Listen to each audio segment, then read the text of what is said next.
Episode 511 to 520। अध्याय 511 143 वेश्याओं का कुत्तों के साथ विवाह हमेशा हमेशा के लिए। यूनिया नंगे पैर हाथ मुंह धोने के लिए दौड़ी, जबकि यानसोन धैर्यपूर्वक नाश्ते की मेज लगा रही थी। जब यानसोन पहुंचा तो वह नीचे से दलिया खरीद कर लाया था। उसने खीरे का सलाद बनाया था, 2 अंडे तले थे और सुगंधित बड़े बड़े उबले हुए बंस भी बनाए थे। घर के बने सबसे सरल व्यंजन, फिर भी खुशी के स्वाद से भरपूर। एक निवाला लेने के बाद यूनिया की संतुष्ट आंखें खुशी से सिकुड़ गईं। भाईयान, आपके बनाए खाने को खाने के बाद अगर उसे ब्रिटिश शाही शेफ भी बनाए तो मैं उसे नहीं खा पाऊंगी, यूनिया ने मुंह में खाना भरे होने के बावजूद बोलते हुए कहा। यानसोंग ने भौहें चढ़ाते हुए पूछा, क्या आपने शाही रसोई द्वारा बनाया गया खाना खाया है? सच कहें तो यूनिया का गला थोड़ा सा भर आया था। सचमुच उसका गला भर आया था। मैं तो बस तुलना कर रही थी। वैसे भी मेरी नज़र में भाईयान के खाना बनाने के हुनर का कोई मुकाबला नहीं, क्योंकि उसमें भाईयान का अपना ही स्वाद है।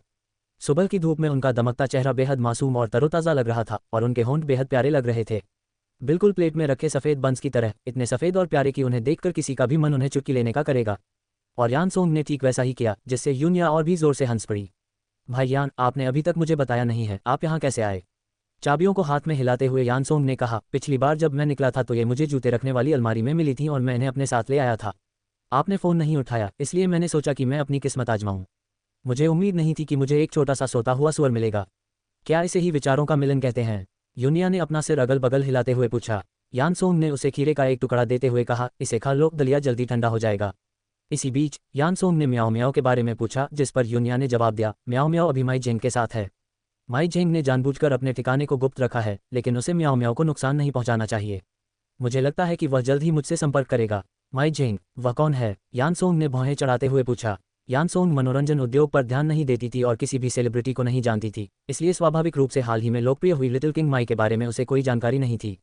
यूनिया ने आंखें घुमाते हुए कहा, क्या भाईयान को पता है कि मैंने बचपन में एक रियलिटी शो में भाग लिया था? बेशक यानसोंग को पता था और उसने चुपके से इसे देखना भी पूरा कर लिया था। उस समय उसे इस बात का अफसोस था कि उसने इसमें भाग नहीं लिया था। मुझे पता है इसमें क्या है। उसमें माई जेंग नाम का एक छोटा लड़का था जो बहुत ही घमंडी और अभिमानी था। क्या आपको वह याद है भाईयान? कुछ देर सोचने के बाद यानसोंग ने आखिरकार उस व्यक्ति को अपनी यादों से बाहर निकाला, मुख्य रूप से इसलिए क्योंकि वे दोनों अक्सर झगड़ते थे और अंत में माई जेंग ही रोती रह जाती थी। उसे यह व्यक्ति सबसे ज्यादा नापसंद था क्योंकि वह हमेशा यूनिया से चिपकी रहती थी। तो ये वही है? यानसोंग ने दांत पीसते हुए कहा। यूनिया हंसते हुए बोली, हाँ वही है। वो मशहूर किंग माई जिएहुई का बेटा है। हाल ही में एक संगीत कार्यक्रम में हिस्सा लेने के बाद वो रातों रात मशहूर हो गया और सिर्फ 2 महीनों में उसके वीबो फॉलोअर्स की संख्या 10 मिलियन से भी ज्यादा हो गई है। वो आजकल सबसे ज्यादा चर्चित नया चेहरा है। यानसोंग ने अपनी ठुड्डी ऊपर उठाते हुए कहा, क्या वह मेरे जितना ही सुंदर है? यूनिया को किसी दूसरे आदमी के बारे में बात करते हुए पसंद न आने पर यानसोंग की ईर्ष्या एक निश्चित स्तर तक पहुंच गई। बिल्कुल, यानसोंग की आंखें गुस्से से लाल हो गईं। वह मेरे भाईयान जितना सुंदर नहीं है, उसने बात खत्म करते हुए कहा। यानसोंग ने गर्व से अपनी बाहें ऊपर उठाईं। तुम्हारा मतलब है कि म्याओ म्याओ अब उसके साथ है? यूनिया ने सिर हिलाते हुए कहा, बिल्कुल। कुछ दिन पहले जियांगजोऊ लौटते समय हवाई अड्डे पर हमारी मुलाकात माई जेंग से हुई। उसने म्याओ म्याओ को हमें धोखा देने में मदद की और उसे जियांगजोऊ वापस ले आया। मुझे लगता है कि मैं समझ गई हूँ कि वह क्या योजना बना रहा है। म्याओ म्याओ के साथ उसकी क्या योजना है? यानसोंग ने उत्सुकता से पूछा। आपको जल्द ही पता चल जाएगा भाईयान। यूनिया, मुझे कुछ दिनों के लिए जाना पड़ सकता है, यानसोंग ने अचानक कहा। यूनिया ने उसकी ओर देखते हुए पूछा, कहाँ जाना है? उन्होंने जवाब दिया, राजधानी शहर में राजनीतिक समीक्षा और शारीरिक जांच के लिए, लगभग 1 सप्ताह के लिए। यूनिया ने आंखें घुमाते हुए कहा, मुझे हाँ शहर जाना है, ये रास्ते में ही पड़ता है। भाईयान, क्या आप मुझे लिफ्ट दे सकते हैं? किस लिए? हाँ, शहर में एक मुख बधिर अनुसंधान संस्थान है, मैं म्याओ म्याओ को वहाँ ले जाना चाहती हूँ ताकि देख सकूँ कि कोई उम्मीद है या नहीं। दरअसल उन्हें प्रोफेसर वेन देहुआ ने नवीनतम शोध परियोजना के लिए आमंत्रित किया था और वह म्याओ म्याओ की जांच भी करवाना चाहती थीं। हाँ, शहर जाना और राजधानी से होकर गुजरना दोनों ही सुविधाजनक रहेगा। यानसोंग ने सोचा, म्याओ म्याओ का स्वास्थ्य ज्यादा जरूरी है। हम कुछ दिन पहले जा सकते हैं। पहले तुम मेरे साथ राजधानी चलो और जब मेरा काम हो जाएगा तो हम साथ में हाँ शहर जा सकते हैं। अगर समय मिला तो मैं तुम्हें राजधानी घुमाऊंगा। यूनिया ने मुस्कुराते हुए जवाब दिया, भाईयान के साथ बाहर जाना बहुत अच्छा लग रहा है। मैं फॉरबिडन सिटी और ग्रेट वॉल देखना चाहती हूँ। क्या आप हमें वहाँ ले जा सकते हैं भाईयान? मैं वहीं पला बड़ा हूँ, वह जगह मेरे घर से भी ज्यादा मेरे लिए जानी पहचानी है। चिंता मत करो, मैं तुम्हारा टूर गाइड बनूंगा। अध्याय 512 143 वेश्याओं का कुत्तों के साथ विवाह हमेशा हमेशा के लिए _2। भाईयान के साथ बाहर जाने के बारे में सोचते ही यूनिया को ताजगी का एहसास हुआ। पिछले कुछ दिनों में बढ़ते तापमान के आगमन के साथ ही छात्रों ने एक के बाद एक अपनी ग्रीष्मकालीन अवकाश शुरू कर दी थी। जियांगजोऊ में साल के इस समय यानी सबसे गर्म मौसम में दिन का तापमान 37 या 38 डिग्री सेल्सियस तक पहुंच सकता है। दोपहर के समय फुटपाथ पर अंडे लगभग पक सकते हैं और ऐसे चिरचित मौसम में लोगों के दिल भी बेचैनी से भर गए थे।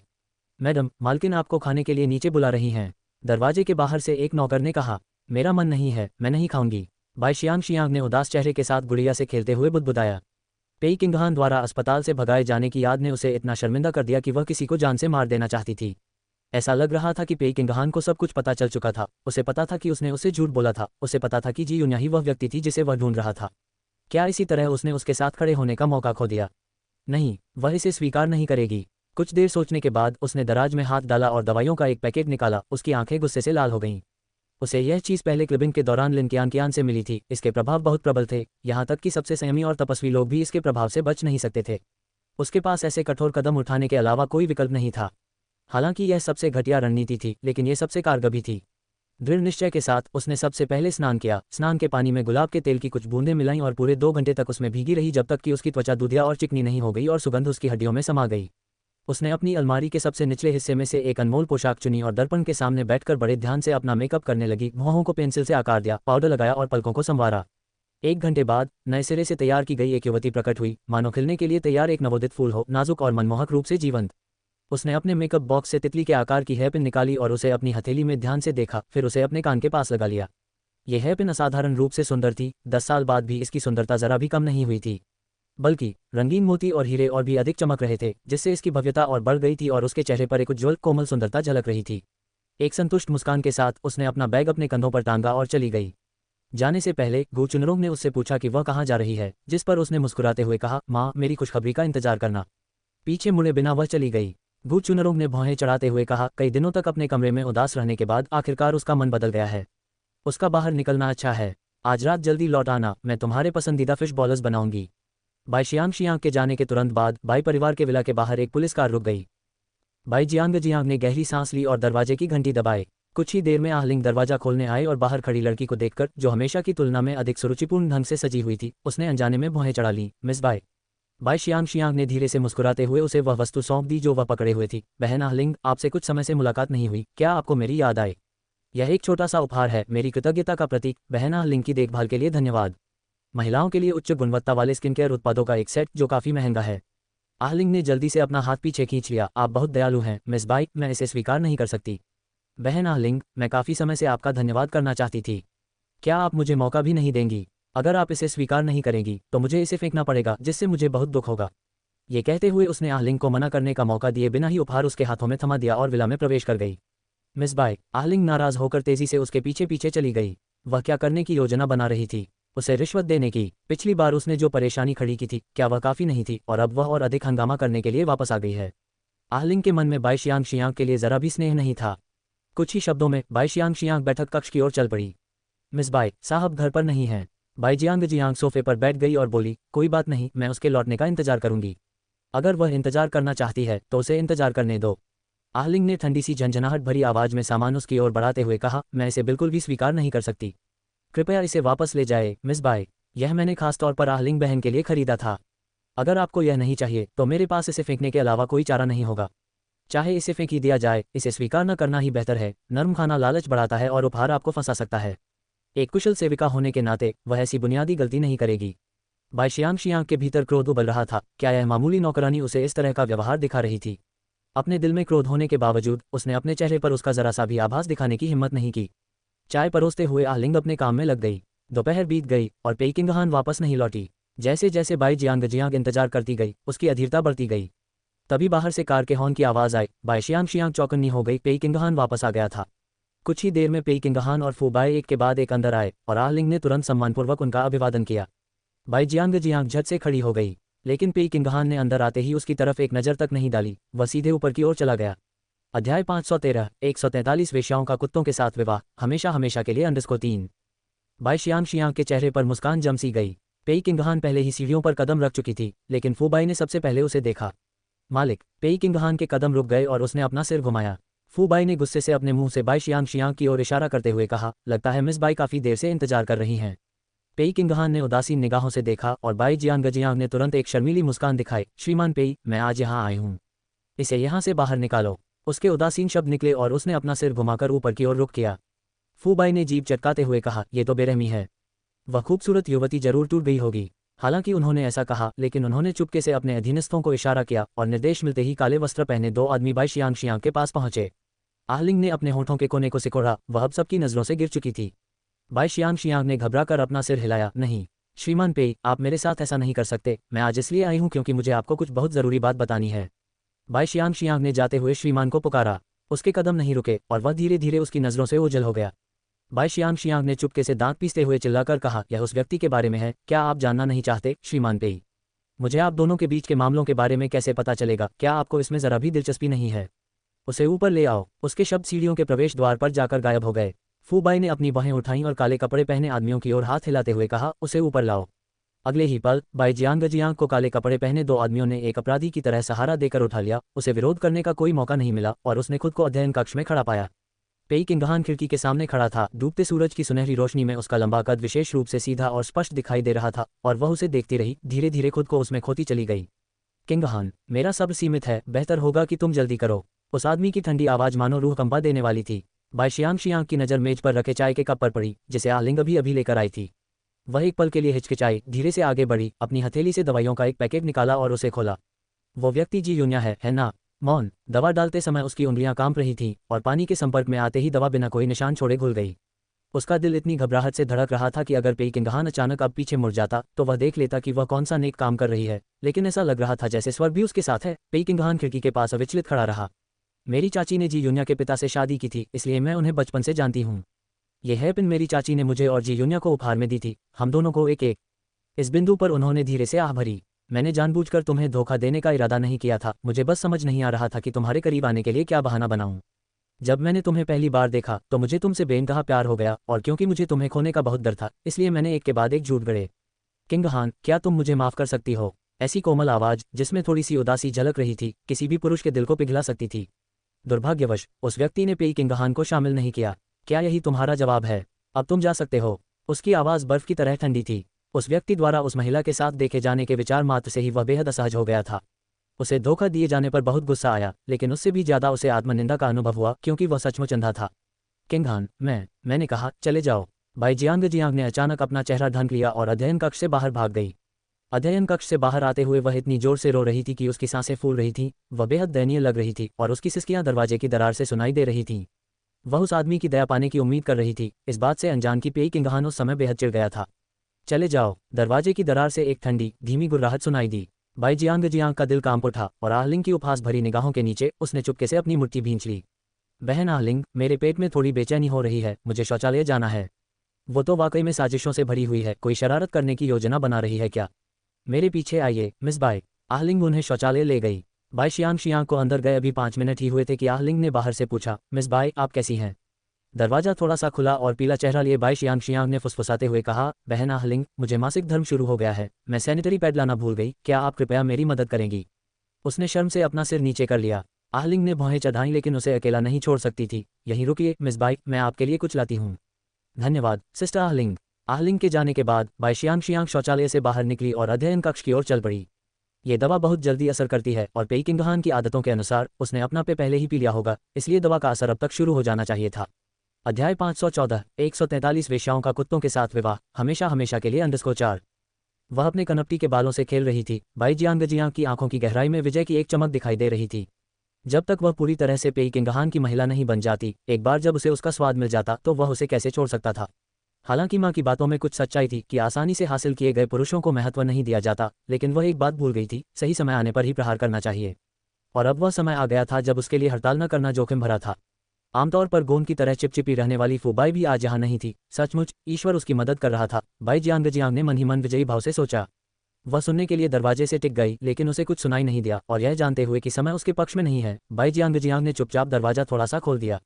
पेई किंगहान कुर्सी पर बैठा था, उसकी भौहें गहरी से कुड़ी हुई थीं, हालात कुछ ठीक नहीं लग रहे थे। उसने साहपूर्वक दरवाजा खोला और अंदर प्रवेश किया।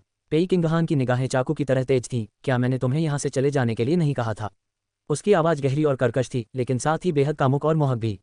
बाई शियांग ने धीरे से हंसते हुए कहा, किंगहान, मैं तुम्हें छोड़कर कैसे जा सकती हूँ? क्या तुम्हें बहुत बेचैनी हो रही है?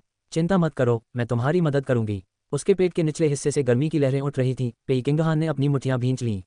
प्रतिक्रिया देने में भले ही उसे देर लगी हो, लेकिन अब वह समझ चुका था। अपने पास आती हुई लड़की को घूरते हुए, जो धीरे धीरे अपने कपड़े उतार रही थी, उसकी आवाज़ क्रूर और खून खराबे वाली थी, तुम मौत को दावत दे रही हो। कार पेई परिवार के आलीशान बंगले के प्रवेश द्वार पर रुकी। यून्या बाहर निकली और अपने सामने स्थित आलीशान विला को देखने लगी। वह जगह उसके पिछले जन्म की किसी जगह से हूबहू मिलती जुलती थी, वह आंखें बंद करके भी वहां पहुंच सकती थी। आखिरकार वह यहाँ 3 साल से रह रही थी। घास का हर तिनका और पेड़ परिचित था। यूनिया मुस्कुराई, अगर वह इससे बच नहीं सकती थी तो वह इसका डटकर सामना करेगी। वह चलकर ऊपर गई और उसने डोरबेल दबा दी। ऊपर कुछ सामान लेकर जा रही बहन आहलिंग ने दरवाजे की घंटी सुनी और जल्दी से बाहर निकली। भाई जियांग ने उससे कहा था कि वह थोड़ी देर और इंतजार कर सकती है। जैसे ही लोहे का फाटक खुला, बाहर एक सुंदर और आकर्षक युवती खड़ी थी। उसकी निगाहें कोमल थीं, उसकी मुस्कान गर्मजोशी भरी थी। सूर्यास्त में खड़ी वह बेहद खूबसूरत लग रही थी। बहन आहलिंग को आश्चर्य हुआ कि क्या वह भ्रम में थी। भला दुनिया में इतनी खूबसूरत लड़की कैसे हो सकती है। इससे भी महत्वपूर्ण बात यह थी कि उसका व्यवहार बाई शियांग के कोमल और चिड़चिड़े स्वभाव से बिल्कुल अलग था। ये सहज और स्वाभाविक था। तुम कौन हो सकते हो? लड़की ने हल्की सी मुस्कान बिखेरी जो काफी सभ्य लग रही थी। नमस्ते, मेरा उपनाम जी है, मैं श्री पेई से मिलने आई हूँ। उसके सामने खड़ी 30 वर्ष की महिला बहुत ही सक्षम और चतुर प्रतीत हो रही थी। सिस्टर आहलिंग, वह महिला जिसने उन 3 वर्षों के दौरान पूरी निष्ठा से उसकी देखभाल की थी। क्या वह श्री पेई से मिलने आई थी? क्या श्री पेई इस लड़की को जानते होंगे? वह बाई शियांग से कहीं अधिक भरोसेमंद लगती है। मैडम, कृपया प्रतीक्षा करें। ये शब्द कहकर वह मुड़कर जाने ही वाली थी। कोई भी यूं ही अंदर नहीं आ सकता था। अगर बाई जियांग का पेई किंगहान के साथ वह छोटा सा जीवन रक्षक संबंध न होता तो इस महिला को पहले ही वापस भेज दिया गया होता और आज से आगे भी उसे वापस भेज दिया जाएगा। तभी एक काली सेडान कार गेट पर रुकी और जैसे ही कार का दरवाजा खुला, युएशिंग बाहर निकल आया। जी यूनिया को देखकर उसकी आंखें चमक उठीं। मिस जी, क्या आप भाई हान से मिलने आए हैं? यूनिया ने हल्के से सिर हिलाया। बहन आहलिंग ने चलते चलते अपना सिर घुमाते हुए पूछा, क्या वह सचमुच उसे जानती थी?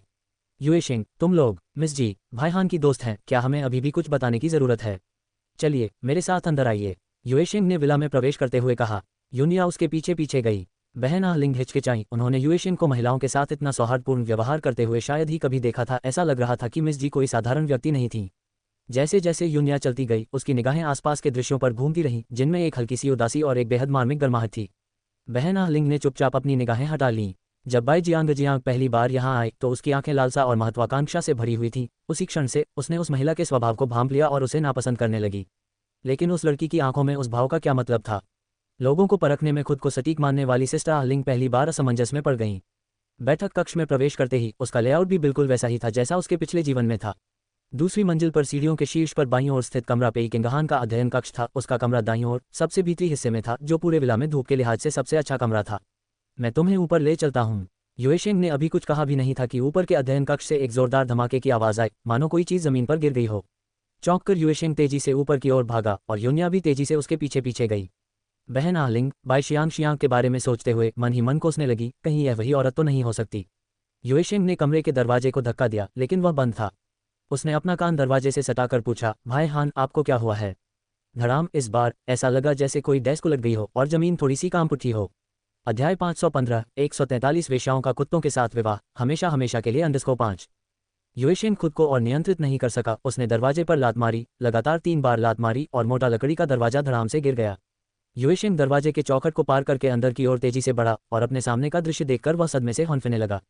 अध्ययन कक्ष के अंदर अफरा तफरी मची हुई थी। कागज और दस्तावेज इधर उधर बिखरे पड़े थे। डेस्क अपनी जगह से हिल गई थी और केवल अंडरवियर पहने बाई शियांग को पेई किंगहान ने किताबों की अलमारी से सटाकर जकड़ रखा था, जो उसे बेरहमी से गला घोंटकर मार डालना चाहता था। बाई जियांग की आंखें फटी रह गईं और वह डर के मारे चीख पड़ी। उसके पीछे पीछे जी यूनिया अंदर आए और ये दृश्य देखकर उसकी आंखों में एक हल्की सी ठंडक झलक उठी। बाई शियांग यहाँ नहीं मर सकती, उसने याद दिलाया। युएशिंग ने तुरंत आगे बढ़कर कहा, भाई हान, जल्दी से छोड़ दो। युएशिंग की आवाज़ सुनकर पेई किंगहान ने अचानक अपनी पकड़ ढीली कर दी और बाई जियांग जमीन पर गिर पड़ी, अपनी गर्दन पकड़कर बेतहाशा सांस लेने लगी। पेई किंगहान ने अपनी मुट्ठियां भींच लीं, उसके गाल बिना किसी कारण के लाल हो गए और उसकी सांसें तेज हो गईं। स्थिति अच्छी नहीं लग रही थी। जी यूनिया बाई शियांग के पास गई, घुटनों के बल बैठ गई और ठंडी आंखों से उसे घूरते हुए बोली, तुमने उसे नशीली दवा दी? बाई शियांग ने ऊपर देखा, अपने सामने खड़ी महिला को पहचानते हुए उसकी पुतलियां अचानक सिकुड़ गईं। जी यूनिया ने हल्की हंसी हंसते हुए कहा, हाँ मैं ही हूँ। तुम यहाँ कैसे आए? बाई शियांग ने हैरानी से पूछा और सहज रूप से अपने बिखरे बालों को ढकने के लिए कुछ ढूंढने लगी। अगर तुम यहाँ हो सकती हो तो मैं क्यों नहीं हो सकती? बाई शियांग, मैं तुमसे फिर पूछती हूँ, क्या तुमने उसे नशीली दवा दी थी? जी यूनिया ने अपनी आंखों में ठंडी नज़र से पूछा। बाई शियांग की निगाहें इधर उधर घूमी। मुझे कैसे पता चलेगा? वो तो वही था। अचानक से उसका गुस्सा भड़क उठा और वो मुझ पर जबरदस्ती करने लगा। मैं किंगहान यहाँ ऐसा नहीं करना चाहेगा। उसकी आवाज़ में नखरे और शिकायत का भाव था। जी यूनिया ने ठंडी हंसी हंसी, लेकिन उसके सामने अभी भी दिखावा कर रही थी। भाई हान, युएशिंग अचानक जोर से चिल्ला उठा। पेई किंगहान ने दर्द भरी चीख निकाली, अपने बाल पकड़े और पीड़ा से कराहते हुए जमीन पर लौटने लगा। युएशिंग गुस्से से आग बबूला होकर आगे बढ़ा, बाई शियांग का कॉलर पकड़कर उसे जमीन से ऊपर उठाया और बोला, तुमने भाई हान के साथ आखिर क्या किया? अगर उन्हें कुछ हुआ तो मैं कसम खाता हूं कि मैं तुम्हारी खाल उधेड़ दूंगा। बाई शियांग इतनी डरी हुई थी कि वह ठीक से सांस भी नहीं ले पा रही थी। मैंने कुछ नहीं किया, वह मुझ पर हमला करने की कोशिश कर रहा था, मेरे पास कोई विकल्प नहीं था। जी यून्या ने अभी अभी अंदर आया आहलिंग की ओर मुड़कर आदेश दिया, बहन आहलिंग, अभी बाई शियांग को नीचे ले जाओ, हम उससे बाद में निपटेंगे। युएशिंग की ओर सिर घुमाते हुए उसने कहा, अभी उसे जाने दो, इस समय श्री पेई का स्वास्थ्य ही सबसे महत्वपूर्ण है। युएशिंग ने अपने दांत कसकर भींचे और अचानक अपनी पकड़ छोड़ दी। बाई जियांग धड़ाम से जमीन पर गिर पड़ी और दर्द से चीखने लगी। आहलिंग को आश्चर्य हुआ कि उस लड़की को उसका नाम कैसे पता था। उसकी स्वाभाविक और परिचित आवाज ने उसे उलझन में डाल दिया, लेकिन उसने अनजाने में ही आदेश का पालन करना शुरू कर दिया। वह चलकर आई, बाई शियांग के कपड़े उठाए, उन्हें उस पर फेंका और उसे घसीट कर ले गई।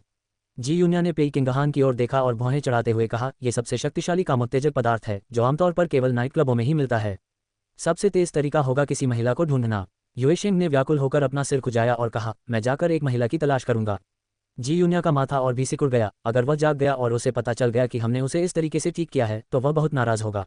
जी यून्या पेई किंगहान को अच्छी तरह समझती थी। वह स्वभाव से बहुत अभिमानी और संकोची था। आमतौर पर वह किसी स्त्री को छूता भी नहीं, तो ऐसी हालत में वह किसी स्त्री से अपना इलाज कैसे करवा सकता था? उसका पुरुषवादी अभिमान उसे ऐसा करने नहीं दे रहा था। तो अब हम क्या करें? युएशिंग चाहता था कि बाई शियांग की खाल उतार दे। जिसने भाई हान को नशीली दवा देने की हिम्मत की थी, वह सचमुच मुसीबत मोल ले रही थी। क्या हो रहा है? फुबाई अंदर की स्थिति देखकर हैरान होकर अंदर भागा और बोला, आखिर हुआ क्या है? युएशिंग उसके पास गया और उसके चेहरे पर एक घूंसा मारा, तुम कहाँ चले गए थे? क्या तुम्हें पता है कि भाई हान को फंसाया गया है? अगर उसे कुछ हुआ तो मैं तुम्हें नहीं छोड़ूंगा। इस बार फुबाई ने बचने की कोशिश नहीं की, बल्कि अपने होंठ सिकोड़ लिए और उसका चेहरा गंभीर हो गया। अब अस्पताल जाने में बहुत देर हो चुकी है, जाओ एक टब में ठंडा पानी भर लो और उसे ठंडा करने के लिए और बर्फ के टुकड़े ले आओ, जी यून्या ने निर्देश दिया। फुबाई ने जी यून्या की ओर देखा और धीमी आवाज में कहा, मिस जी, पिछली बार बॉस ने आपकी जान बचाई थी, शायद अब एहसान चुकाने की आपकी बारी है। जी यून्या ने ठंडे लहजे में उसकी ओर घूरते हुए कहा, इसका क्या मतलब है? सबसे तेज उपाय है एक महिला को ढूंढना, और आप संयोग से एक महिला हैं जिसे बॉस पहले भी बचा चुका है। वह ये सुझाव देना नहीं चाहता था, लेकिन वह भाई हान को और अधिक कष्ट सहते हुए नहीं देख सकता था। जी यून्या ने कड़वाहट से हंसते हुए कहा, बेतुका, मेरा एक बॉयफ्रेंड है, अगर वह मेरी जान भी बचा ले तो भी मैं उसे बचाने के लिए कभी अपने बॉयफ्रेंड को धोखा नहीं दूंगी। युएशिंग कुछ हद तक फुबाई के सुझाव से सहमत था, लेकिन लड़की के न्यायपूर्ण और गरिमापूर्ण विरोध को देखकर उसे लगा कि वह बहुत ही घिनौना काम कर रहा है। वह तो बस एक लड़की थी जिसका एक प्यारा प्रेमी था, वे उसे इस तरह कैसे मजबूर कर सकते थे? ऐसा करना बलात्कारी से कम नहीं था। अध्याय 516, 143 वेश्याओं का कुत्तों के साथ विवाह, हमेशा हमेशा के लिए _6। उसने ठंडी आवाज में फुबाई को धक्का देते हुए कहा, क्या बकवास कर रहे हो? जब भाई हान को पता चलेगा तब तुम्हें पता चलेगा कि तुम्हारा क्या हाल होने वाला है। जल्दी करो और मिस जी की बात मानो, पानी भरो और बर्फ ले आओ। फुबाई ने जी यून्या पर एक और नजर डाली। लड़की के चेहरे पर इतनी ठंडक देखकर वह भयभीत हो गया। उसने अपने होंठ कसकर दबाए और जाने के लिए मुड़ गया। यून्या सचमुच गुस्से में थी। फुबाई अपनी चालाकी के आगे कुछ ज्यादा ही हड़बड़ी कर रहा था। उसकी हिम्मत कैसे हुई उसके खिलाफ साजिश रचने की? उसकी अपनी एक सीमा थी। इस जीवन में चाहे जो भी कारण हो, वह भाई यान को कभी धोखा नहीं देगी, चाहे पेई किंगहान उसके प्रति दयालु ही क्यों न हो, चाहे उनके रिश्ते कितने भी जटिल और अटूट क्यों न हो। ये वो कारण नहीं थे जिनके चलते वह अपना शरीर बेच दे। अगर वह किसी से प्यार नहीं करती थी तो बस नहीं करती थी। अगर आज पेई किंगहान उसकी आंखों के सामने मर भी जाए तो भी वह उसे बचाने के लिए अपनी पवित्रता का सौदा कभी नहीं करेगी। वह दवा बेहद असरदार थी और उसका असर जल्दी हो गया। पेई किंगहान धीरे धीरे अपना मानसिक संतुलन खो रहा था। उसकी आंखें लाल हो गई थीं और उसके गले से धीमी टूटी हुई कराहें निकल रही थीं। यूनिया ने दूसरी तरफ देखा और युएशिंग को निर्देश दिया, उसे वहां ले जाओ। जब युएशिंग पेई किंगहान को उठाने गया तब पेई किंगहान में अभी भी थोड़ी सी चेतना बाकी थी। यूनिया के पास से गुजरते हुए उसने अचानक हाथ बढ़ाकर उसका हाथ पकड़ लिया। उसकी हथेली बहुत गर्म थी और उसकी पकड़ इतनी मजबूत थी कि मानो उसकी हड्डियां ही टूट गई हों। मैं तुमसे बिल्कुल भी दूर नहीं हो सकती, यूनिया ने व्यर्थ ही संघर्ष किया। अगले ही पल यूनिया जोरदार झटके के साथ उसकी बाहों में गिर पड़ी। उसने उसे कसकर पकड़ लिया, संतुष्टि भरी आह भरी, और उसके होंठ उसकी गर्दन पर फिरने लगे। उसकी गर्म सांसें उसकी त्वचा को छू रही थीं। तुम क्या कर रही हो? यूनिया ने थोड़ा संघर्ष किया, लेकिन वह खुद को छुड़ा नहीं पाए। यूनिया, उसने अपने गले से एक धीमी कर्कश आवाज निकाली जो खुरदरी और उदास लग रही थी लेकिन गहरे स्नेह से भरी हुई थी। यूनिया एक पल के लिए स्तब्ध रह गई और ध्यान के उस संक्षिप्त अंतराल में उसका हाथ उसके कॉलर के अंदर फिसल गया और नीचे की ओर बढ़ने लगा। यूनिया का चेहरा एकदम पीला पड़ गया और अचानक उसने पेई किंगहान के कंधे पर जोर से काट लिया। दर्द से पेई किंगहान को थोड़ी होश आई। उसकी इस क्षणिक कमजोरी का फायदा उठाते हुए यूनिया ने उसे जोर से धक्का दिया। उसकी पीठ दीवार से लग गई और गुस्से से उसकी छाती फूल रही थी। धत्तेरी की, पेई किंगहान की सोचने समझने की शक्ति नशे के कारण खत्म हो गई थी। क्या उसे इसके लिए उसे दोषी ठहराना चाहिए? शायद जागने पर उसे कुछ भी याद न रहे। यूनिया ने सारा बिल बाई शियांग के सिर पर डाल दिया। देखते रहो, अगर मैं तुम्हें नहीं मारती तो मैं जी उपनाम नहीं धारण कर पाऊंगी। तुम क्या घूर रहे हो? क्या तुम उसे यहाँ से नहीं ले जाओगे? यूनिया ने अचानक युएशेंग पर चिल्लाते हुए कहा। युएशेंग ने ओह कहा और पेई किंगहान को सहारा देने के लिए जल्दी से आगे बढ़ा। यूनिया ने अपना कॉलर सीधा किया, अपनी गर्दन को छुआ और उसे पूरे शरीर में असहजता महसूस हुई, मानो वह किसी गंदी चीज से दूषित हो गई हो। उसके चेहरे पर कुछ हद तक उग्रता थी क्योंकि वह अपने भीतर उमड़ रहे आक्रोश को दबाने की कोशिश कर रही थी। उसे रोने का मन कर रहा था। कोई दूसरा पुरुष उसके शरीर को कैसे छू सकता है, ये सोचकर ही उसे घिन आती थी। भले ही वह व्यक्ति पेई किंगहान थी जिसने 2 जन्मों में उसकी जान बचाई थी और उसकी बहुत मदद की थी, फिर भी उसे कोई राहत नहीं मिली। बल्कि उसे और भी बुरा लगा। उसका शरीर भाईयान का था और किसी और को उसे छूने की अनुमति नहीं थी। यूनिया ने गहरी सांस ली और खुद को शांत करने की कोशिश की। कोई बात नहीं, बस इसे एक कुत्ते के स्पर्श की तरह समझो। यूनिया बाथरूम के दरवाजे के बाहर खड़ी होकर धीरे से बोली, उसके कपड़े उतारो और उसे बाथटब में डाल दो। पानी में कुछ बर्फ डालो और उसके शरीर को रगड़ो। कामोत्तेजक पदार्थों में यौन हार्मोन की मात्रा अधिक होती है। हल्के मामलों में इनसे अत्यधिक यौन उत्तेजना और शुष्कता उत्पन्न होती है। गंभीर मामलों में ये अंडकोश के सिकुड़ने, पिट्यूटरी ग्रंथि में हार्मोनल असंतुलन और परिणामस्वरूप नपुंसकता और शीघ्र पतन का कारण बन सकते हैं। इसके परिणाम अकल्पनीय थे। इस तरह के तीव्र कामोत्तेजक पदार्थ से दीर्घकालिक दुष्प्रभाव हो सकते हैं। यूहान ने आह भरी। बाई जियांगजियांग ने वास्तव में बहुत बड़ा नुकसान किया। 1 घंटे बाद जब अंदर का शोर धीरे धीरे कम हुआ तो युएशेंग चिंता से बाहर निकली और बोली, भाई हान बेहोश हो गए हैं, उसे बिस्तर पर ले जाओ। पेई किंगहान बिस्तर पर आंखें कसकर बंद किए लेटा हुआ था और उसका चेहरा एकदम पीला पड़ गया था। यूनिया ने उसकी नब्ज जांची और धीमी आवाज में कहा, अच्छा है, उसका शरीर मजबूत है और उसे कोई गंभीर परेशानी नहीं है। हालांकि उसके गुर्दे थोड़े कमजोर हो सकते हैं। आने वाले दिनों में उसे गुर्दे के लिए पौष्टिक आहार खिलाएं और यदि संभव हो तो अस्पताल में जांच करवा लें। फूबाई ने यूनिया की ओर देखते हुए पूछा, क्या मिस जी को चिकित्सा का ज्ञान है? यूनिया ने पेई किंगहान का हाथ वापस कंबल के नीचे रख दिया और उदासीनता से जवाब दिया, थोड़ा सा। फूबाई जानता था कि वह अब भी उससे नाराज है और उसे कुछ हद तक अपराधबोध भी हो रहा था। बाद में उसे एहसास हुआ कि उसने वाकई हद पार कर दी थी, लेकिन उसकी चिंता बेकाबू हो गई थी। वैसे भी वह उसे बॉस के करीब आने का मौका दे रहा था। भला असंतुष्ट होने की क्या बात थी? बाहर अनगिनत औरतें ऐसे मौके का सपना देखती थीं, फिर भी इस औरत को कोई परवाह नहीं थी। जब फूबाई मन ही मन उसकी आलोचना कर रहा था तभी यूनिया ने युएशेंग की ओर देखकर कहा, मुझे बाई शियांग के पास ले चलो। इस महिला का नाम सुनते ही युएशेंग के मन में इतनी तीव्र घृणा उत्पन्न हुई कि उसके दांत खुजलाने लगे। इस बार मैं उसे जिंदा ही छील डालूंगा। अध्याय 517 143 वेश्याओं का कुत्तों के साथ विवाह, हमेशा हमेशा के लिए _7। फूबाई उसके पीछे जाने ही वाला था कि युएशेंग ने उसकी ओर देखा और कहा, तुम यहीं रुको और भाई हान का ध्यान रखो। ये बदमाश हमेशा महिलाओं के प्रति बहुत दयालु रहता था। वह बाई शियांग को स्थिति का फायदा उठाने का कोई मौका नहीं दे सकता था। बहन आहलिंग ने बाई जियांग को भंडारगृह में बंद कर दिया और महिला की चीखों और रोने की आवाज़ों को पूरी तरह से नजरअंदाज कर दिया। उसने कभी ऐसी नीच औरत नहीं देखी थी जो मास्टर पेई को नशीली दवा दे दे। वह जरूर जीने से तंग आ चुकी होगी। ये सोचकर कि उसकी लापरवाही के कारण ही इस महिला को यह अवसर मिला, वह क्रोध और घृणा से भर उठी। यदि बाई शियांग सचमुच सफल हो गई तो वह घोर घृणा से मर जाएगी। बहन आहलिंग, कृपया मुझे जाने दीजिए। मैं आपको बहुत सारा पैसा दूंगी। आप जो चाहें मैं आपको दे दूंगी। कृपया मैं आपसे विनती करती हूँ, मुझे जाने दीजिए, बाई शियांग ने दयनीय स्वर में गिड़गिड़ाते हुए कहा। उसे यकीन नहीं हो रहा था कि बात इतनी आगे बढ़ जाने के बाद भी पेई किंगहान उसे छूने को तैयार नहीं था। आखिर उसमें ऐसी क्या बुराई थी कि वह उससे इतनी नफरत करता था? ये सोचकर बाई जियांग को इतना गुस्सा आया कि वह खून थूक सकती थी। जब उसने जी यूनिया और युएशेंग की आंखों में छिपी जानलेवा निगाहों के बारे में सोचा तो उसे अंदर तक बेचैनी महसूस हुई। उसे अब यहाँ से चले जाना चाहिए। क्या उसे शरद ऋतु के बाद उनके बीच हिसाब किताब बराबर होने का इंतजार करना चाहिए था? लेकिन चाहे वह कितनी भी विनती करती, सिस्टर आहलिंग उसकी बात पर बिल्कुल ध्यान नहीं देती थी। उसके दिल में आशा की एक छोटी सी किरण बाकी थी। वह बाई परिवार की मालकिन थी, वे निश्चित रूप से उसे छूने की हिम्मत नहीं करेंगे। अचानक दरवाजे के बाहर से कदमों की आहट सुनाई दी और बाई जियांग ने तुरंत अपने कान खड़े कर लिए। दरवाजा खोलें, ये युएशेंग की आवाज़ थी। बाई जियांग का दिल एक पल के लिए धड़कना भूल गया। अगले ही पल दरवाजा चरमराते हुए खुला, रोशनी अंदर आने लगी और उसने सहज रूप से अपनी आंखों को ढंकने के लिए अपना हाथ उठा लिया। पीछे से आती रोशनी में एक दुबली पतली आकृति अंदर दाखिल हुई। उसके पीछे भालू के समान बलवान विशालकाय युएशेंग की आकृति दिखाई देती है। जी यूनिया, बाई जियांग ने अपने दांत पीस लिए। स्नैप, स्विच ऑन करते ही कमरा तुरंत रोशन हो गया। यूनिया ने फर्श पर अस्त व्यस्त पड़ी बाई शियांग की ओर देखा। उसकी निगाहें उसके कान के पास लगी तितली के आकार की हेयरपिन पर टिक गईं, जो रोशनी में चकाचौंध कर रही थी। उसकी आंखों में एक ठंडी चमक दिखाई दी। बाई शियांग, तुमने पेई किंगहान से संपर्क क्यों किया? क्या मुझे तुम्हें ये स्पष्ट रूप से बताने की जरूरत है? वह चलकर तितली को पकड़ने के लिए आगे बढ़ी। बाई शियांग ने उसका हाथ झटकने की कोशिश की, लेकिन यूनिया ने पीछे से पकड़कर उसकी कलाई थाम ली। पकड़ भले ही हल्की थी, लेकिन किसी तरह इतनी दर्दनाक थी कि बाई शियांग जोर से हौंफ उठी। यूनिया ने दूसरे हाथ में हेयरपिन ली और उसे अपनी हथेली में रखकर जांचने लगी।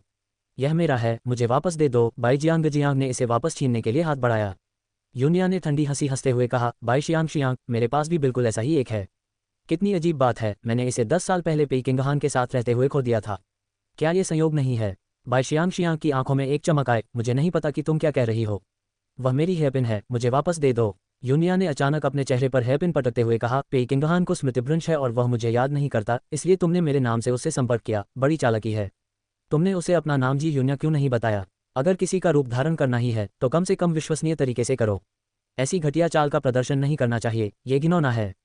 तितली के धातु के पंख बाई शियांग शियांग के चेहरे पर रगड़ खा गए, जिससे वह दर्द से चीख पड़ी और घबराकर जमीन पर गिरी हुई हेयरपिन को उठाने लगी। मुझे नहीं पता तुम क्या कह रही हो। अगर तुम किंगहान से जलती हो तो सीधे सीधे कह दो। तुम्हारा रूप कौन धारण कर रहा है? तुम खुद को क्या समझती हो? यूनिया ने अचानक उसके बाल पकड़ लिए, जिससे बाई शियांग शियांग दर्द से चीख पड़ी और उसे अपना सिर ऊपर उठाने और उसकी आंखों में देखने के लिए मजबूर किया। उसकी निगाहें घोर काली और ठंडी थीं, मानो अंतहीन रात हो। बाई शियांग शियांग, मुझे झूठ बोलने वालों से सबसे ज्यादा नफरत है और जो भी मेरी नकल करता है उससे तो और भी ज्यादा नफरत है। तुमने बार बार मेरी हद पार की है और मैं तुम्हें जिंदा जला देना चाहता हूँ। अफसोस, आज मेरे पास सही औजार नहीं है, इसलिए अभी तुम्हें माफ कर रहा हूँ। उसने व्यंग्यात्मक मुस्कान के साथ बाई शियांग शियांग के चिकने गाल पर थपथपाया। लगता है तुमने खुद को बड़े सलीके से सजाया है। एक औरत उस आदमी के लिए सजती है जो उसे खुश करता है, वरना यह व्यर्थ होता। तुम पर किसी का साथ पाने के लिए इतनी बेताब हो, मैं तुम्हारी इच्छा कैसे पूरी नहीं कर सकती? वे आंखें बेहद डरावनी थीं। बाई शियांग शियांग ने बड़ी मुश्किल से ही सीधे उनकी ओर देखने की हिम्मत की और चीखते हुए बोली, जी यूनिया, तुम क्या करने वाली हो? यूनिया ने ठंडी हंसी हंसते हुए अचानक बाई शियांग शियांग को छोड़ दिया, जिससे वह जमीन पर गिर पड़ी। बहन लिंग, सबसे शक्तिशाली कामोत्तेजक औषधि, क्या तुम उसे ला सकती हो? यूनिया ने अचानक पूछा। सिस्टर लिंग ने तुरंत जवाब दिया, मैडम कृपया एक पल रुकिए, और जल्दी से चली गईं। मिस जी का व्यक्तित्व प्रभावशाली था, ऐसे नीच व्यक्ति से निपटने के लिए निर्मम होना जरूरी था। यूनिया ने युएशेंग की ओर सिर घुमाकर कहा, युएशेंग, मुझे याद है कि तुम्हारे पास एक पालतू कुत्ता है। युएशेंग ने यूनिया की ओर हैरानी से देखा। उसके पास पालतू जानवर तो था, लेकिन जी यूनिया को इसके बारे में कैसे पता चला? हाँ, उनका नाम जनरल है और वे कई वर्षों से मेरे साथ हैं, उन्होंने उत्तर दिया। यूनिया ने हल्की सी मुस्कान के साथ कहा, युशेंग का पालतू जानवर भी तुम्हारी तरह ही बलवान और राजसी होना चाहिए, तुम कुत्तों के राजा हो। अध्याय 518, 143 वेश्याओं का कुत्तों के साथ विवाह, हमेशा हमेशा के लिए _8। युएशेंग ने तुरंत गर्व से कहा, जी हाँ, मेरा जनरल एक स्पेनिश कैनरी डॉग है और उसे सफलतापूर्वक प्रशिक्षित करने में मुझे बहुत मेहनत करनी पड़ी। स्पेनिश कैनरी डॉग की यह नस्ल लड़ाकू कुत्तों से विकसित हुई है और बेहद आक्रामक और लड़ाकू होती है। कई देशों में इस पर प्रतिबंध है और यह कुत्तों की वह नस्ल है जो लोगों को चोट पहुंचाने के लिए सबसे अधिक जिम्मेदार है और इसे शायद ही कभी कोई पालतू बना पाता है। मुझे थोड़ी जिज्ञासा है, क्या आप इसे मेरे देखने के लिए ला सकते हैं? यूनिया ने धीरे से पूछा। अब उन उम्मीद भरी निगाहों को देखकर युएशेंग किसी तरह मना नहीं कर सका। ठीक है, मैं अभी किसी को उसे यहाँ लाने के लिए भेजता हूँ। युएशेंग, जिसकी प्रतिक्रिया बहुत तीव्र थी, ने यह भी नहीं सोचा कि वह क्या कर रहा है और तुरंत मुड़कर अपने जनरल को पिछवाड़े से बाहर ले आया। युएशेंग के अलावा जनरल किसी अजनबी को अपने पास नहीं आने देता था। बाई जियांग जियांग को कुछ गड़बड़ महसूस हुई और उसने अविश्वास से कहा, जी यूनिया, तुम क्या करने की योजना बना रही हो? यूनिया के होठों पर हल्की सी मुस्कान आ गई, तुम्हारे मन में तो जवाब पहले से ही है ना? हाँ, ये बिल्कुल वही है जो तुम सोच रहे हो। बाई शियांग शियांग के हाथ पैर बुरी तरह काम रहे थे। तुम पागल हो। मैं पागल नहीं हूँ, बल्कि तुम पागल होने वाली हो। यूनिया ने अपनी बाहें उठाईं और मुड़कर चली गई। बाई शियांग शियांग ने तुरंत यूनिया के पैरों पर खुद को गिरा दिया। मैं गलत थी, मुझे अपनी गलती का पूरा एहसास है। कृपया मुझे छोड़ दीजिए, मैं दोबारा ऐसा करने की हिम्मत कभी नहीं करूंगी, कृपया मुझे इस बार बख्श दीजिए। यूनिया ने ठंडी निगाहों से उसकी ओर देखा। गलती करने पर सुधार करना अच्छा होता है, संत यही कहते हैं। दुर्भाग्य से मैं संत नहीं हूँ। मेरे साथ अगर तुम कोई गलती करते हो तो तुम्हें उसकी 10 गुना 100 गुना सजा भुगतनी पड़ती है, समझी? इतना कहकर उसने ठंडी हंसी के साथ बाई शियांग शियांग को लात मारकर दूर धकेल दिया और बाहर जाने के लिए मुड़ गई। अचानक आहलिंग एक गिलास पानी लेकर आए और यूनिया से बोली, मिस जी, आप बिल्कुल निश्चिंत रह सकती हैं, इस दवा से कोई भी बच नहीं सकता। यूनिया मुस्कुराई और बोली, उसे आधा दे दो। आहलिंग हिचकिचाई, मिस जी, ऐसा करने से हमें कोई परेशानी तो नहीं होगी, है ना? यूनिया ने बेफिक्री से कहा, कोई समस्या नहीं होगी, चिंता मत करो। आहलिंग ने दांत भींचे और कप लेकर अंदर जाने के लिए मुड़ गई। यूनिया दरवाजे के पास खड़ी होकर अंदर से आ रही बाई शियांग शियांग की चीखें सुन रही थी। तभी एक जोरदार थप्पड़ पड़ा और वह शांत हो गई। गले को पकड़कर जबरदस्ती पिलाए गए पानी को उल्टी करने की कोशिश कर रही थी। दुर्भाग्य से तब तक बहुत देर हो चुकी थी। आहलिंग प्याले का बचा हुआ आधा हिस्सा लेकर बाहर आए। इसी समय युएशेंग अपने सेनापति के साथ वहां पहुंचा। यह एक पूर्ण विकसित नर स्पेनिश कैनरी डॉग था, जिसकी ऊंचाई लगभग 70 सेंटीमीटर थी। इसके शरीर पर हल्के भूरे रंग के बाल थे, एक बड़ा सिर और असाधारण रूप से मजबूत जबड़े की मांसपेशियां थीं। इसका मजबूत चौकोर आकार का सिर लगभग उतना ही चौड़ा था जितना लंबा, और थूथन भी चौड़ा था। इसकी गर्दन की मांसपेशियां सुविकसित थीं, छाती चौड़ी और गहरी थी, शरीर शक्तिशाली था और पिछले पैर थोड़े उठे हुए थे, जिससे ये बेहद उग्र और मजबूत दिखता था। डर के मारे आहलिंग जल्दी से एक तरफ हट गई। यूनिया मुस्कुराते हुए आगे बढ़ी। कुछ क्षण पहले तक जनरल अपने दांत गुस्से से दिखा रहा था, लेकिन यूनिया के पास आते ही किसी कारणवश वह शांत हो गया। यूनिया उसके सामने घुटनों के बल बैठ गई और उसका सिर सहलाने के लिए हाथ बढ़ाया। सभी को आश्चर्य हुआ जब जनरल ने सचमुच स्नेहपूर्वक उसकी हथेली को सहलाया। इस दृश्य ने आहलिंग और युएशेंग दोनों को आश्चर्यचकित कर दिया। युएशेंग के अलावा जो भी जनरल के पास जाता उससे डर जाता। वह प्रशिक्षित था और युएशेंग के आदेश के बिना काटता नहीं था, लेकिन वह इतना विनम्र स्वभाव भी कभी नहीं दिखाता था। ये सचमुच किसी भूत को देखने जैसा था। यूनिया मुस्कुराई और बोली, जनरल, चूंकि यह हमारी पहली मुलाकात है, क्या मैं आपको एक उपहार भेंट कर सकती हूँ? जनरल वास्तव में काफ़ी समझदार थे और लोगों की कही हर बात समझ जाते थे। गहरी आंखों की एक जोड़ी यूनिया को टकटकी लगाकर देख रही थी। यूनिया ने आहलिंग को इशारा करते हुए कहा, कप ले आओ। आहलिंग एक पल के लिए हिचकिचाई, लेकिन फिर भी आज्ञाकारी होकर उसे आगे बढ़ा दिया। यूनिया ने जनरल को खाना खिलाया, उसके फर को धीरे से सहलाया और उसके कान में फुसफुसाया, जितना चाहो खेलो, लेकिन याद रखना, किसी को मारना मत, ठीक है? गुर्राते हुए जनरल ने जमीन पर खरोंच मारी, मानो वह जवाब दे रहा हो। युएशिंग ने भौहें चढ़ाते हुए पूछा, तुमने उसे क्या खिलाया? यूनिया की आंखों में एक चमक आए। भाई युएशिंग, जनरल इतने सालों से आपके साथ हैं, क्या उन्होंने अभी तक संभोग नहीं किया है? वह पहले से ही कामुक अवस्था में था, लेकिन नखरे करने और युएशिंग के भी व्यस्त होने के कारण इस मामले को अब तक के लिए टाल दिया गया था। इसे जनरल को कुछ अनुभव देने जैसा समझो। भाई युएशिंग, आप मुझसे नाराज मत होना। यूनिया ने दरवाजा खोलते हुए जनरल को अंदर आने का इशारा किया। प्रिय जनरल, मैंने अभी अभी आपसे जो कहा है उसे याद रखें। जनरल जोर से चिल्लाया और अंदर भागने के लिए बेचैन था। इसके तुरंत बाद अंदर से बाई जियांगजियांग की डरावनी चीखें सुनाई देने लगीं। आहलिंग ने मुश्किल से अपनी बात कही। वह कांप रही थी और उसकी आंखों में स्पष्ट भय था। वह यूनिया को देख रही थी। स्त्री के हृदय का विष, ये कहावत एक शाश्वत सत्य थी। उस सौम्य और सुंदर लड़की को देखकर कोई यह नहीं सोच सकता था कि वह अंदर से इतनी विषैली हो सकती है। लेकिन उसे जरा भी घृणा महसूस नहीं हुई, बल्कि वह वास्तव में रोमांचित महसूस कर रही थी। सचमुच ये किसी भूत को देखने जैसा था। युएशिंग को समझ में आया कि क्या हो रहा है और उसने हैरानी से कहा, तुम पागल हो, जनरल उसे काट काट कर मार डालेगा। यूनिया ने शांत भाव से मुस्कुराते हुए कहा, वह ऐसा नहीं करेगा। जनरल बहुत आज्ञाकारी है और उसे नहीं मारेगा। जैसे जैसे चीखें तेज होती गईं, एक के बाद एक, यूनिया अपने होठों पर हल्की मुस्कान लिए सुनती रही, मानो किसी पेंटिंग में सजी हुई सुंदर और स्थिर खड़ी हो। वह आवाज़ उसके कानों को संगीत जैसी लगी, सचमुच बहुत ही सुखद थी। अध्याय 519, 144 पराजित सेवकों का जीवन इससे अधिक नहीं होना चाहिए। ये बाई जियांगजियांग के जीवन का सबसे भयानक दुष्स्वप्न था, नहीं, एक ऐसा दुष्स्वप्न जिसे वह अपने पिछले और अगले जन्मों में और उससे पहले और बाद की पीढ़ियों में भी कभी नहीं भूल सकती थी। उस खूंखार कुत्ते ने अपना सिर आगे बढ़ाकर उसकी जीभ चाटी। यह एक ऐसा अनुभव था जिसे वह जीवन भर नहीं भूल पाएगी।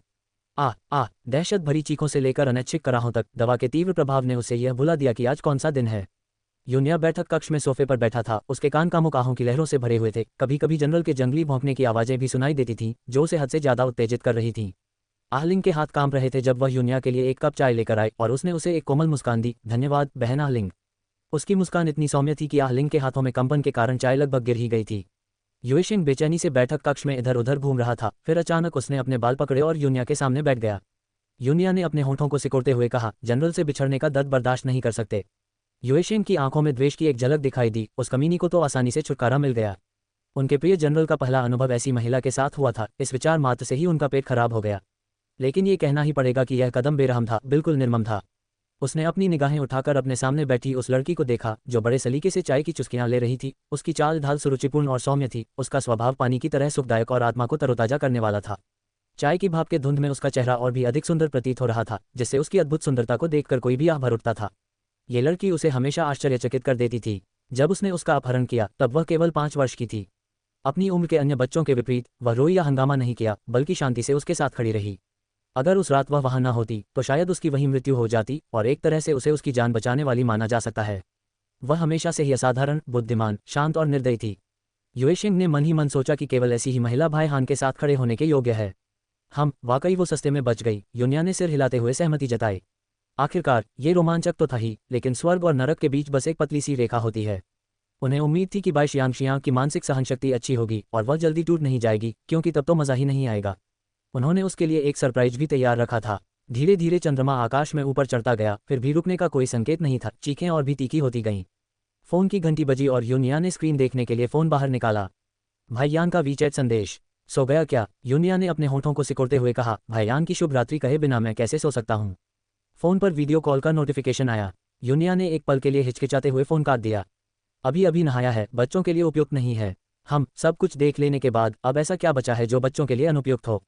वैसे भी मैं बच्चा नहीं हूँ, मैं एक आदमी हूँ। जब तक आप वयस्क नहीं हो जाते तब तक आप खुद को पुरुष नहीं कह सकते। युएशिंग ने यूनिया के होठों के कोने पर प्यारी सी मुस्कान देखी, एक पल के लिए झिझका और फिर पूछा, क्या वह तुम्हारा बॉयफ्रेंड है? यूनिया ने स्क्रीन से अपनी निगाहें हटाए बिना हम की आवाज़ निकाली। युएशिंग को थोड़ा दुख हुआ। ऐसा लग रहा था कि उसके प्रेमी के साथ उसका रिश्ता बहुत अच्छा चल रहा था, जिससे भाई हान के लिए कोई अवसर नहीं बचा था। यूनिया और यानसोंग की बातचीत शुरू होते ही खत्म होने का नाम ही नहीं ले रही थी। अगर कोई उनकी चैट हिस्ट्री देख ले तो उसे जरूर घिन आ जाएगी। उस समय शोर धीरे धीरे कम हो गया। भाई यान, मैं सोने जा रहा हूँ, शुभ रात्रि। उसने अपना फ़ोन अपने क्रॉसबॉडी बैग में रखा और उठकर स्टोर रूम की ओर चल पड़ी। जैसे ही दरवाजा खुला, एक घिनौनी बदबू बाहर निकली जो मतली पैदा करने वाली दुर्गंध के साथ मिली हुई थी। अगले ही पल जनरल उछलते हुए बाहर निकला, बेहद जोश में दिख रहा था। यूनिया के चारों ओर चक्कर लगाते हुए लगातार दहाड़ रहा था। यूनिया नीचे बैठ गई और मुस्कुराते हुए उसके सिर पर थपथपाते हुए बोली, तुमने बहुत मेहनत की। जनरल ने स्नेहपूर्वक उसके पैर से अपना हाथ रगड़ा। युएशेंग को इसकी आदत हो चुकी थी। जनरल को भी सुंदरता पसंद थी और यूनिया सुंदर थी, इसलिए कुत्ता उससे चिपका रहता था, जिससे मन ही मन कामुक कुत्ता की गाली निकलती थी। जनरल, इधर आइए, युएशेंग ने ठंडे स्वर में आदेश दिया। जनरल अवचेतन रूप से काम पर था और सावधानी से युएशेंग की ओर देखा, फिर अंत में अपना सिर नीचे करके छोटे छोटे कदम बढ़ाते हुए उसकी ओर बढ़ा। यूनिया ने दरवाजा धक्का देकर खोल दिया। धुंधली पीली रोशनी में गोदाम पूरी तरह से अस्त व्यस्त था। जमीन पर एक महिला पड़ी थी, उसके चारों ओर फटे हुए कपड़ों के टुकड़े बिखरे हुए थे। उसके शरीर पर कई खरोंचें थीं, मानो किसी नुकीली चीज से काटे गए हों, और उनसे खून की बूंदें रिस रही थीं। उसका निचला शरीर खुला हुआ था, जो इस हद तक सूजा हुआ था कि उसे देखकर कोई भी अनजाने में सदमे से हौंफने लगता था। उसके नीचे मूत्र की दुर्गंध और घिनौनी बदबू से भरा एक गंदा गड्ढा इंद्रियों पर हमला कर रहा था। वह बेहोश थी, उसका चेहरा बर्फ की तरह पीला पड़ गया था। वह चुपचाप वहीं पड़ी थी। उसका कोमल और सुंदर शरीर तूफान में मुरझाए कमल जैसा लग रहा था, जिससे गहरे दुख का भाव उत्पन्न हो रहा था। बहन आहलिंग ने उस पर एक बेसिन ठंडा पानी उड़ेल दिया और बाई शियांग की उंगलियां फड़क उठीं। उसने बड़ी मुश्किल से अपनी थकी हुई आंखें खोलीं। अध्याय 520, पराजित 144 सेवकों का जीवन 2 से अधिक नहीं होना चाहिए अंडरस्कोर 2। जैसे ही उसकी आंखें खुली, उसकी निगाहों में आक्रोश और जहर की एक झलक दिखाई दी, मानो वह नरक की गहराइयों से निकली कोई दुष्ट आत्मा हो, भयावह और डरावनी। कैसा लग रहा है? यूनिया ने अपना मुंह ढकने के लिए एक सफेद रुमाल निकाला और वह वहां एक शुद्ध सफेद कमल की तरह खड़ी थी, सुंदर और पवित्र।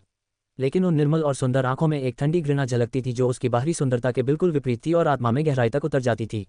जी यूनिया, बाई शियांग ने लगभग दहाड़ते हुए उसका नाम पुकारा। उसकी आवाज़ कर्कश और अस्पष्ट थी। भले ही मैं भूत बन जाऊं, मैं तुम्हें जाने नहीं दूंगी।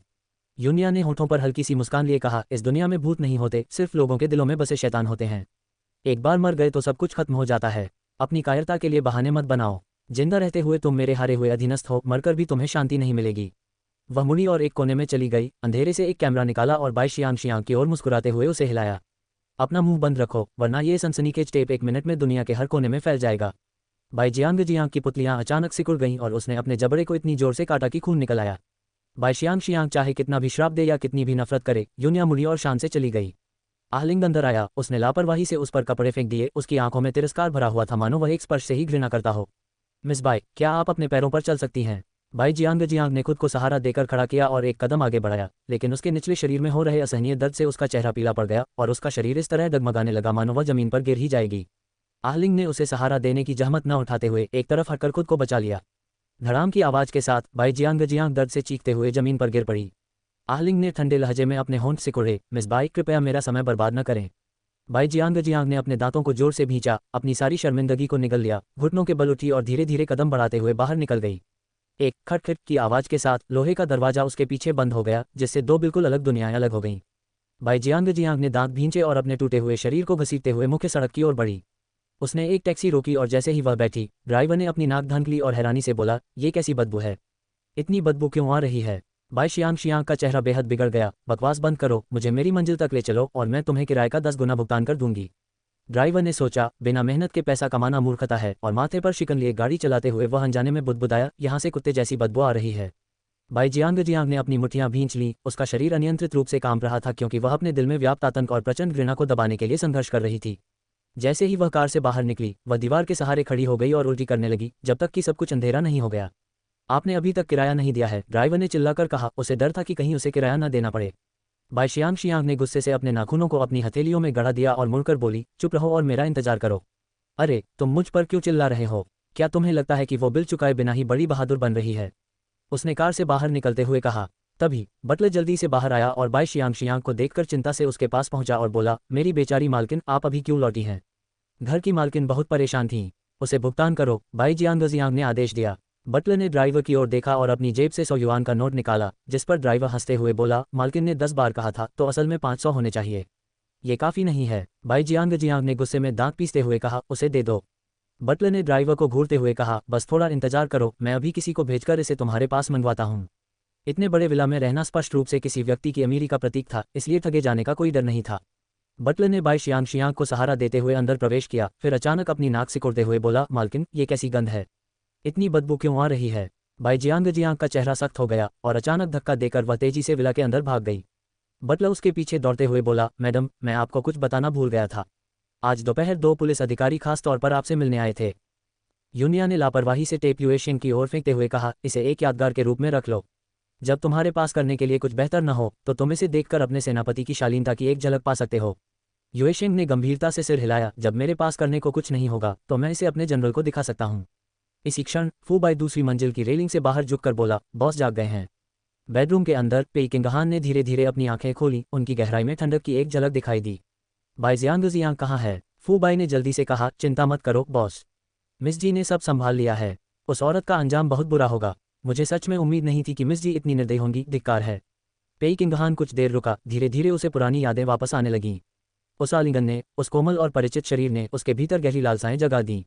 उसने अपना हाथ माथे पर फेरते हुए उठाया और आह भरी, गंदगी को अच्छी तरह से साफ कर देना, उसे किसी भी तरह की परेशानी में मत डालना।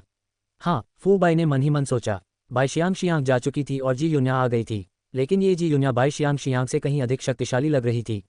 उसे आश्चर्य हुआ कि वह बॉस के साथ कितने दिन टिक पाएगी। आगे की कहानी सुनाने के लिए वी एम स्टोरी वर्ल्ड को सब्सक्राइब करो।